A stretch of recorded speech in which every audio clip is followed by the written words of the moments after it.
In section 3.4, the objective is to be able to use slope to determine if two lines are parallel, perpendicular, or neither.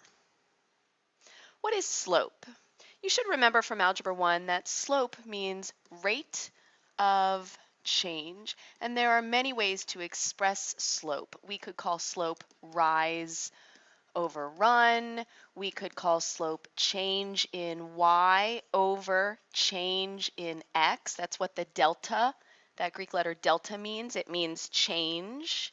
In fact, you can write that with words, change in y over change in x, but the delta is just a faster way to write it. You can use the slope formula to express it. So the change in y, a change between values, is the difference between them, y2 minus y1 over x2 minus x1.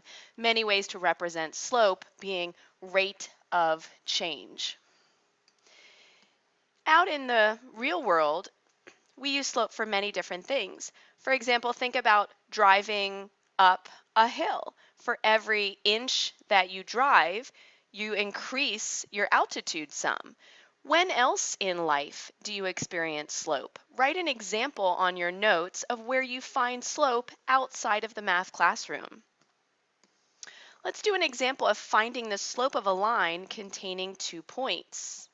First of all, point C has an x and a y coordinate. Because this is the first point I encounter, I'm going to label this x1 and y1. Point D also has an x and y coordinate. I'm going to label those x2 and y2. And if I have to find the slope, I'm going to use the slope formula since I don't have a graph to look at. So here's how I write what the slope is. M is our letter for slope. Let's go ahead and write that up here too. M is what we usually use for slope. Notice it's a lowercase m, not to be confused with an uppercase M that we use for midpoint. It is not the uppercase M, it is the lowercase m. So the slope, now what line am I taking the slope of? The line that connects points C and D. So as a subscript, I'm going to write CD. The slope of line CD equals, now I'm going to remember my slope formula. I'm taking y2 minus y1. So 2 minus negative 3, and I'm dividing by the change in x. x2 minus x1, negative 4 minus 1. And then I can simplify that. 2 minus negative 3 makes 2 plus 3, 5. Negative 4 minus 1, negative 5. This can be simplified, so I do that. 5 divided by negative 5 is negative 1. And there's my slope. Now, if we merely have a horizontal or a vertical line, those slopes we don't have to calculate rise over run. If we have a horizontal line, the slope is 0. What does a horizontal line look like? Well, let's take an example that might be like this. Horizontal, side to side. The slope is 0 because there's 0 rise, but any number of run. Let's say this is going through the y-axis at the coordinate 0, 3. So the y-coordinate is 3. The equation for this line would be y equals 3. A vertical line looks like this. Vertical lines cross through the x-axis. Let's say this is crossing through at about 4. So this equation would be x equals 4 because it's crossing through the x-axis. Again, we don't need to calculate a rise over run. Here, the rise is infinite, but there is 0 run. So for a vertical line, the slope is undefined. Some people use the memory trick called Hoy-Vux. Ever heard of it? Hoy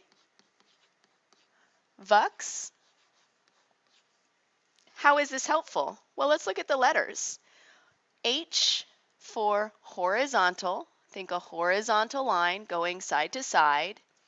0 is the slope. So our slope is 0. 0 is the slope. And the equation is y equals. See? Y equals. That's the equation. Vux, well, because a vertical line v. U for the slope is undefined, so the slope. And then for the equation, x is how we write it. It crosses the x-axis, x equals 4. So if you remember hoi vux, that could be a memory trick to help you with some of those. Let's talk specifically about parallel and perpendicular lines. Parallel lines have the same slope because they go in the same direction. So parallel lines have the same slope. Perpendicular lines do not have the same slope. Perpendicular lines, now remember how they look. Parallel lines go in the same direction, so same slope. Perpendicular lines don't go in the same direction, but they have to go in specific directions where they create a right angle at their intersection. They have slopes that are opposite reciprocals. Slopes are opposite reciprocals. So what does that look like? For example, the slope of one line might be 2/5. The slope of the other line might be negative, that's the opposite, 5/2. That's the reciprocal, upside down. Another way to think of what the slopes are supposed to be is if I take these two slopes and I multiply them. 2/5 times -5/2, they're supposed to make -1 when we multiply the slopes. So the product is always -1. The product, when we multiply the slopes of perpendicular lines, we get -1. Now remember the symbols for parallel and perpendicular. These are great to know because then it gives you a shortcut for writing the words parallel, looks like this, a double L, like in the word parallel. Perpendicular looks like this, kind of like an upside down T, like two perpendicular lines. Let's do a couple of examples where we have to determine, using slope, if the lines are parallel, perpendicular, or neither. So we're going to calculate each slope. This one says line 1, and these are the two slopes, or the 2 points, excuse me, on line 1. So I'm going to write slope 1 equals, and then I'm going to look at these x1, y1, x2, y2. And maybe I write down my slope formula as a reminder. y2 minus y1 over x2 minus x1. So my y's, I'm going to start with those. 4 minus 0 over my x's. If I started with the second point, I start with the second point again. So it looks like 4/6, but we can simplify that to 2/3. We always leave slope as a simplified fraction, never a decimal, because that way we can see the rise and the run for when we have to go and graph it. Let's do line 2. Slope of line 2. So again, x1, y1, x2, y2. So take my y's first, 6 minus 0, and 3 minus 7. 6 over -4 simplifies to negative. Notice how I'm not leaving the negative in the denominator, 3/2. So let's take a look at these slopes. 2/3, -3/2. Notice how positive, negative. Notice how 2/3 got flipped over to 3/2. These are opposite reciprocals. We can check by multiplying 2/3 times -3/2, and I get -1 when I multiply. That tells me the lines are perpendicular. So I answer perpendicular, and I'm going to do it with the symbol perpendicular, and that's my final answer for number 2. Why don't you pause the video and try number 3 and come back and check how you did. So how did you do? -2 for the first slope, -2 for the second slope, same slope, therefore our lines are parallel. Did you get it?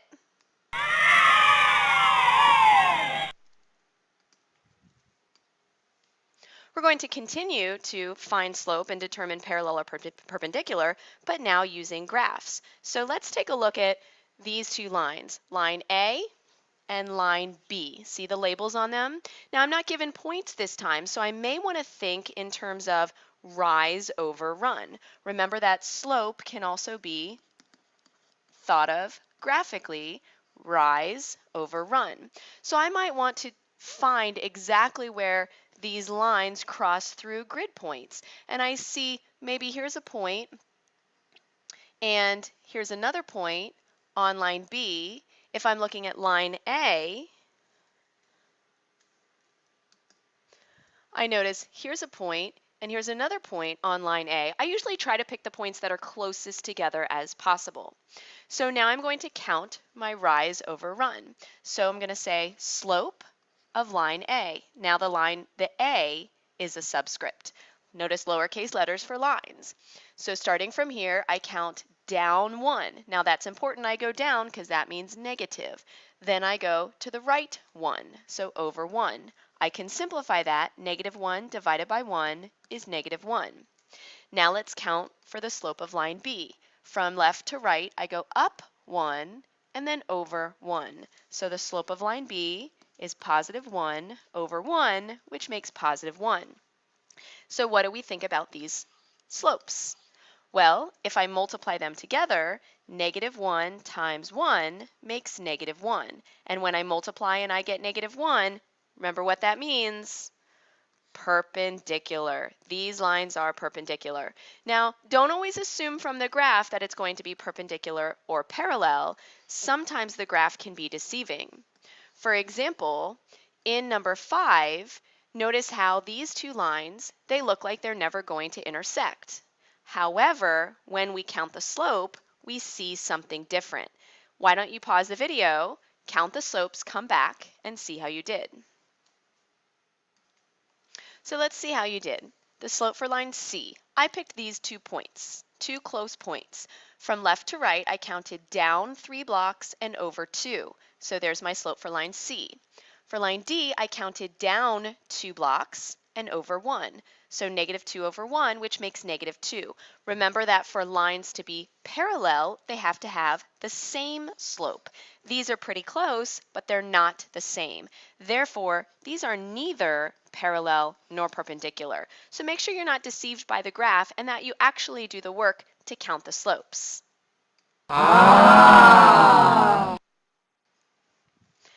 Let's see what other ways we can use slope to help us through some problems. Graph a line parallel to the given line through the point provided. So from this point, we want to graph a line that's parallel to this line. So remember when we see the word parallel, we want to think same slope. So what do you think we need to do first? That's right, find the slope of this line. So let's find the slope of this one line that we have. It's not labeled because it doesn't need to be distinguished from a different line. So let's go ahead and find 2 points that are pretty close together. So it looks like I could pick this point here and this point here. And if I count the rise over run, I'm going down 1 and over 2. So the slope is negative 1 over 2. Now keep in mind, if you pick points that are farther apart, you're just going to reduce or simplify your fraction to negative 1 over 2. So if we need the same slope, we're going to count the same using this point. Remember, it says through the point. So I'm going to start at my point and I'm going to do the same thing I did here. Go down 1 and over 2. And that'll give me a new point. Now it looks like I've run out of room going this way, so I'm going to make sure I get enough points and do my slope backwards. So if it was down 1 and over 2, then I'm just going to have to go over 2 and up 1. Over 2 and up 1. Always plot as many points as you can to get a nice straight line when you connect them. Now we can grab our straight edge and connect the points. Remember to show arrows at the ends of your line to show that it's going on forever. Would you like to try the next one? Pause the video, come back and check your work. So I hope you didn't get fooled by this. This says graph a line perpendicular this time to the given line through the point provided. So we still need to think about the slope, but this time not the same slope. We want to think opposite reciprocal slope. opposite reciprocal slope. So still, we have to count the slope first. So let's find 2 points that are pretty close together, maybe this point here and this point here, and count the rise over run. 1, 2, 3, 4, and 1. So 4 over 1. Now I can write that as just 4, but if I have to do the opposite reciprocal, it's going to help me more to think of it as 4 over 1. So now I want to think the slope for my perpendicular line. So I'm going to say the slope for the perpendicular has to be flipped over, 1 over 4, and the opposite sign, so negative. So starting at this point provided, I'm going to do down 1, and then 1, 2, 3, 4 over 4. And there's another point. Let's do it again. Down 1 and 1, 2, 3, 4. And I've got a variety of points. So now I can use my straight edge to connect my points. Make sure I put arrows at the end.